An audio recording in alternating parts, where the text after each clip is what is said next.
My dad said it's a family asset and demanded my house money and deed. Then I shut everything down, froze credit account, and removed all backdoor access.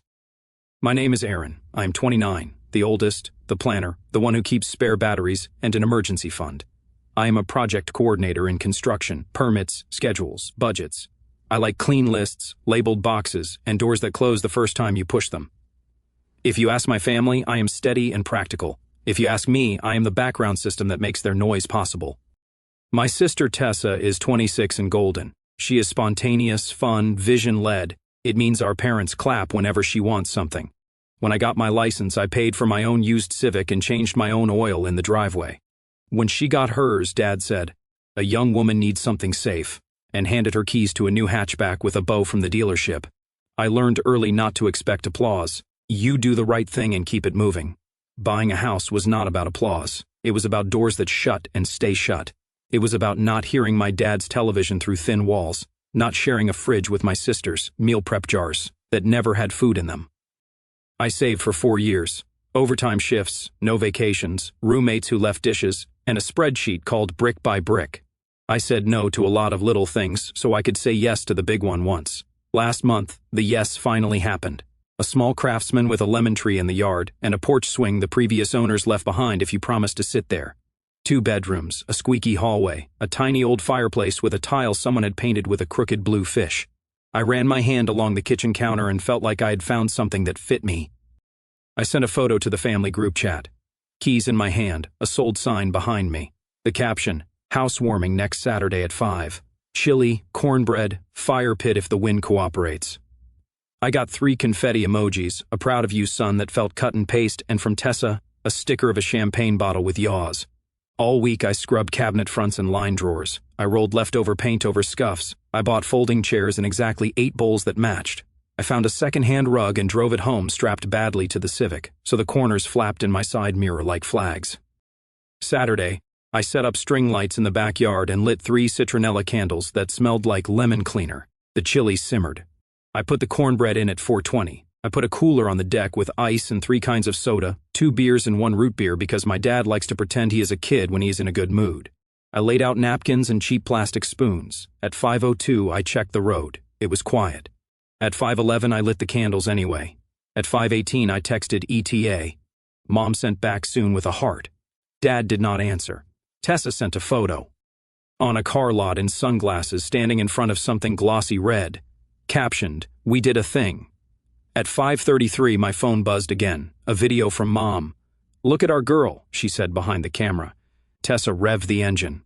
Someone laughed. The salesman clapped. The video ended. I stared at the screen. The chili made a big glossy bubble and popped. I turned off the burner. At 5:41, I turned on my new living room lights for the first time, expecting to feel that house feeling hit from everywhere at once. The room looked like a photo stage for a listing. Clean, ready, empty.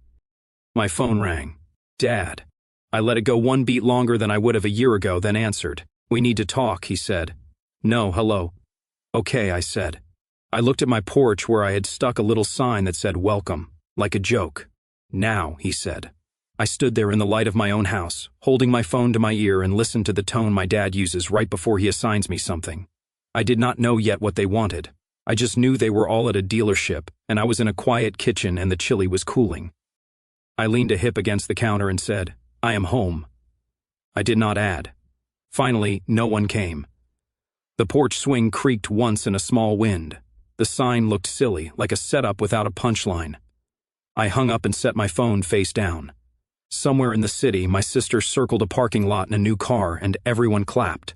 I stood in my house and listened to the refrigerator cycle on. The first trigger was not loud. It was lights turning on for an audience that chose another show.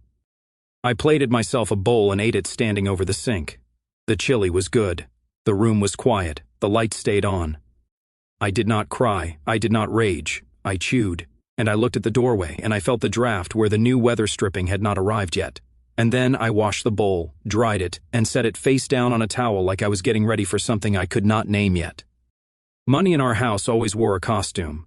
It pretended to be love, duty, discipline, whatever fit the day. When I was 14, Dad called it responsibility and charged me $100 a month for room and board out of my grocery store paycheck. It teaches you the real world. he said, and took the cash from my palm like I was paying a ticket. When I was 16 and asked where that money went, Mom said into the family. When I asked to see the family, Dad laughed. By then, I had learned to keep records. I had a note on my phone with dates and amounts. I told myself it was not petty. It was a map through a fog where other people could pretend I imagined the road.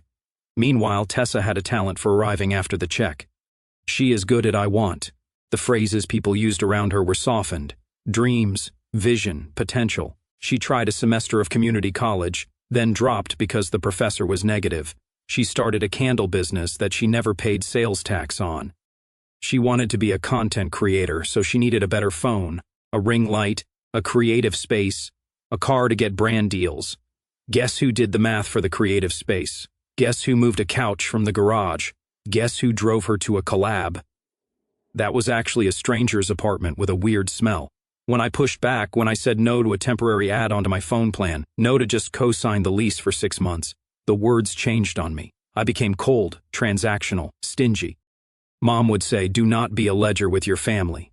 Dad would say, a man provides. A man provides for his family has covered everything from Tessa's credit card emergency $312 and some to Dad's truck tires. When he did not realize payday moved for $198 to the Homeowners Association fee, they let go to collections because the Homeowners Association is a scam. $280 plus late fee plus lawyer letter. There were also the little ones. Disney Plus because we all watch. Coffee pods because we like the nice ones. A replacement vacuum because ours died and we cannot vacuum without one. It was always plural when it was an ask and singular when it was a thank you. If I said no, Mom's voice got glassy. We did everything for you, she would say. We fed you. Dad would fold his arms and look out the window. We are not asking for the moon, he would say. Just family. I keep telling people I am not a saint. I am a guy who likes to know where the money goes and what the plan is. I helped where I could because it was easier than fighting and because sometimes help feels like loyalty even when it is not. The house changed the math. The house meant I was done renting 2 rooms of my life to roommates, overnight guests. The house meant I could have a door with my name on it and a deed where nobody else's initials could show up by surprise. The house meant no one could use we to mean you without me having to smile and nod. I told my parents I was looking. Mom said, include a guest room so Tessa has a place to stay while she figures out her next move. Dad said, make sure it has a garage so I can finally store the table saw. Tessa said, your house is going to be amazing. And also, can I record in your kitchen because the light is perfect? When my offer got accepted, I brought over a bottle of cheap sparkling cider in paper cups and said, I did it. Mom hugged me and immediately said, we should get Tessa on your address so her insurance is lower, just for now. Dad smiled and said, a property is a family asset. Tessa took a picture of herself in my car mirror and posted, big change is coming, with a sparkle emoji like the house was a backdrop in her ongoing show. I paid the down payment. I paid closing costs. I paid to replace a section of pipe that the inspector called optimistic. I signed 15 times and then once more. The pen felt heavy and delicious. When the title officer pushed the folder to me and called me homeowner, I felt a knot loosen in my throat that I had been carrying since I was 14 and handed a bill for being a kid. That week, Mom texted, we will come Saturday to help you settle in and bless the space. She sent a list of small things they could bring. A plant, a rug, that painting your father loves. Tessa wrote, I will do a house tour for my followers. I wrote back, housewarming at 5. It only occurred to me later to ask, are you coming to eat or to claim? Saturday told me the answer. No one came. They were at a dealership, watching Tessa drive in a circle. My dad was probably on speaker with the salesman, bullying the annual percentage rate. My mom was probably filming the reveal with her eyebrows up like a surprise was happening to her. Everyone clapped for a car that depreciated as it rolled off the lot. No one looked at the door I had paid to open. When Dad called and said, we need to talk, I knew from the tone that it was not about congratulations. It was about logistics. It was about my house the way a hawk thinks about a field. Here is the thing. The chili in my sink did not make me angry by itself. It was the latest line in a pattern that looks different in every scene but draws the same shape. A favor with a deadline and my name on it. A plan where I am the safety net. A family where love sounds like just sign here. I did not answer Dad's now. I texted tomorrow afternoon. He sent back, do not be dramatic. If you are the oldest in a family like mine, dramatic means you did not say yes fast enough. That night, the lemon tree clicked in the wind and dropped one fruit onto the lawn. I sat on the porch swing and watched a moth try the light. My phone was heavy on the table. I did not touch it. I watched the sky go purple and then unremarkable. I made a list for tomorrow that was half chores and half spine. In the morning, I wiped down the counters again because that is what I do when I am waiting for a conversation, where someone will hand me a folder and call it love. They arrived in a convoy 10 minutes early like a raid. Dad's truck out front, Mom's sports utility vehicle behind it, Tessa in the shiny red car with temporary tags stuck crooked in the window. I watched through the peephole. Tessa checked her hair in the visor mirror. Mom pressed her lips together like she was about to discipline a classroom. Dad had a clipboard. Of course he did. I opened the door before they could ring the bell. "Hey," I said. Mom air kissed the air next to my cheek. "We will bless the house after," she said. "After what?" Dad brushed past me into the living room like he lived here. Tessa filmed a quick pan for her story. "You guys look," she said to her phone. "My brother's house." They did not take off their shoes. They did not say wow at the tile fish. They did not ask about the lemon tree. Dad set the clipboard on my counter. "Let us get down to it," he said. "To what?" I asked, even though I knew. He flipped a page. I saw printouts, headings, bullet points. He was excited. "Okay," he said. "First, since your sister's insurance is predatory, we are moving her registration to your address. She will park here sometimes." "No," I said. He blinked. "Excuse me." "No," I repeated. "No registration at my address unless the person lives here."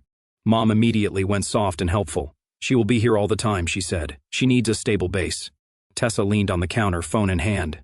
"It is not a big deal," she said. "They all do it. It is literally a victimless crime." "It is not about crime," I said. "It is about my name." Dad sighed like he was being patient with a stubborn child. "You are being rigid," he said. "Next item. We need to get your dad on the deed." "You," I said. "You are my dad." He ignored that. "For estate reasons," he said.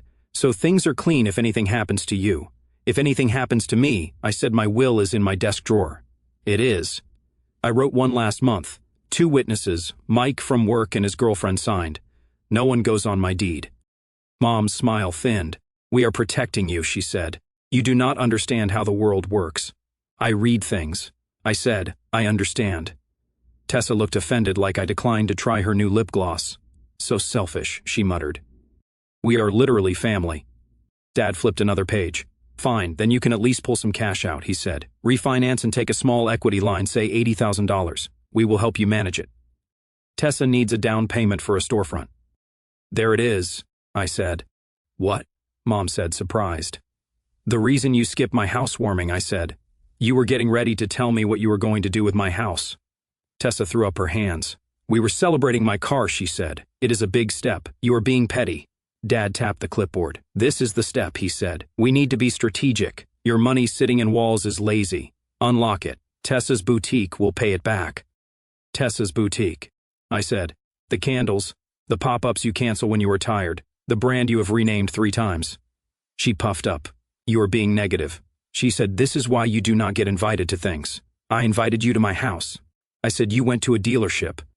Mom cut in that special voice she uses when she is about to call manipulation compassion. "Aaron," she said, "listen to me. We raised you. We housed you. We fed you. Family reallocates resources to the child in the season of need. You are steady. Your sister is launching for 6 months, maybe 1 year. You carry more. Then she carries you when you settle down." "Settle down." I said, "I just settled here in this house." Dad leaned forward, elbows on my counter. "Be a man." He said, "Step up. You taught me to be a man by charging me rent at 14. I said, "I stepped up. I saved. I did this on my own. This house is not a group project." The air shifted. That is the moment where, in our family, you are supposed to back down because Dad is about to raise his voice or Mom is about to cry. Tessa can sniff that moment and wraps it around her like a scarf. She pointed a manicured finger at me. "You do not even use both bedrooms," she said. "I could move in. I could help with content. I could pay you a little." "How much?" I asked. She blinked. "Why does it matter? Money is energy. It flows." Dad slapped the clipboard with his palm. "Enough. Here is what is going to happen. I will call my guy. We will get your deed set so you are protected. We will refinance to free up a cushion. We will register the car to your address for the discount. You will host Thanksgiving this year because you have the space." "No," I said. I kept my voice level to all of it. Mom's eyes filled in a way I recognize as real but also practiced. "Why are you punishing us?" she whispered. "This is not about revenge," I said, and felt the calm drop into place like a seatbelt clicking. "This is about closure," Dad scoffed. "From what?" "From your family. From a role I did not sign for," I said. "From Aaron will figure it out, being the budget line for every plan you make." Tessa's voice went sharp. "You are lucky," she said. "You got a house. Some of us actually need help." "I needed help too," I said. "I just gave it to myself." Dad pointed at me like a coach. "Listen," he said low now. "You do not slam doors on blood." "I am not slamming," I said. "I am locking what I paid for." He straightened up angry in that quiet way. "That means he is rewriting me in his head. If you do this," he said, "do not come crying when you are alone," Mom added.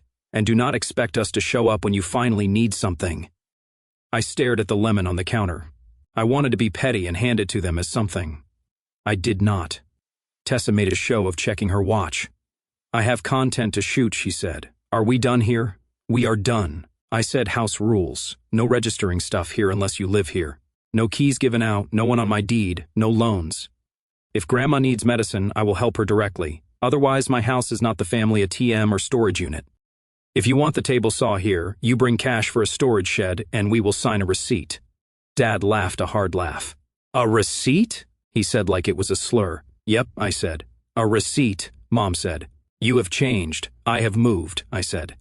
They left with the kind of door closed that says more than words. Tessa revved her car like it could drown out my porch light. I watched the red taillights fade. I could feel my heartbeat in my teeth. Then walked inside and wrote the rules on an index card and stuck it to the inside of the pantry door. Not for them. For me.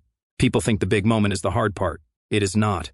The hard part is the next 2 weeks when your phone turns into a fire alarm and you have to decide not to run into the smoke just because you are used to it. Within an hour, the group chat went electric. "Mom, your behavior today was unacceptable. Dad, ungrateful. Tessa, a screenshot of a Department of Motor Vehicles page with address change needed and a caption. My brother is literally sabotaging me." 3 of her friends hearted it. Someone I do not know direct messaged me a snake emoji. I muted the chat. I turned my ringer off. I set Grandma and Mike work as favorites that could still get through. Then, quietly, without making a speech to anyone, I did the boring work. I changed the smart lock code and erased the temporary ones I had set for move-in day. I installed a mailbox with a lock so no one could helpfully gather my mail and accidentally find my bank statements. I emailed my insurance agent and told her not to accept any policy changes without my written signature and a password we set on the phone. I froze my credit because I know my father's definition of emergency. I put a freeze on my property records with the county that sends me an alert anytime someone tries to file something with my parcel number. I called the dealership Tessa had posted and asked if anyone tried to use my address. The kid on the phone said, Yeah, someone mentioned a family property for insurance. We did not put it through yet." I said do not and followed up with an email. So, there was a record. I saved the sent mail in a folder called House Paper Trail because if you grew up in my house, paper trails are how you keep reality real. Mom escalated to phone calls. 6 missed. 94. The voicemails went from scolding to Tinder to threatening to Tinder again. "We can fix this," she said. "Then, if you love me, call me. Then we will be at your house at 7 o'clock. Then, a sigh. "I do not even know who you are anymore." Dad sent 2 texts that were just links, one to a refinance calculator, one to a storage shed at a big box store. Caption, "Be reasonable." I did not respond. Tessa used her public story to aim at me. Sometimes the people closest to you laugh when you drive. She wrote over a photo of her car, "Drive anyway." Her commenters wrote, "Haters are going to hate." I closed the app and went outside and picked 2 lemons and gave one to my neighbor across the street, who had waved on moving day and said, "Welcome." She said she liked them in tea. We talked about nothing for 4 minutes. It felt like taking a breath in a place with oxygen. On day 3, Mom tried a new angle. "We have a plan." She wrote, "We will help with your mortgage if you sign a family agreement that keeps the house in us." She used quotation marks around "in us" like she knew it was not English but wanted it to feel normal. I wrote back one sentence, "No one goes on my deed." She did not reply for 6 hours and then sent "You will be alone at holidays." "Maybe," I typed, "but I will have a chair to sit in." Aunt Mara called and left a voicemail with a hymn humming in it, then said, "Blood is thicker than pride." I Googled the full quote later and laughed out loud in my kitchen because the original means the opposite. I did not call her back. Dad showed up once early Saturday before I had had coffee. I watched him through the peephole debate, ringing the bell. He put his fist up, then down. He texted, "Come out." I texted back, "No surprise visits. Make an appointment." He stood on my porch and took a picture of my house like he could scare me with the fact of it. He walked back to his truck and drove away. I wrote the date and time on a Post-it and stuck it in the paper trail folder. That afternoon, Tessa fed my mom a line and Mom fed it to me. Tessa needs a temporary mailing address just for the Department of Motor Vehicles. It is just mail.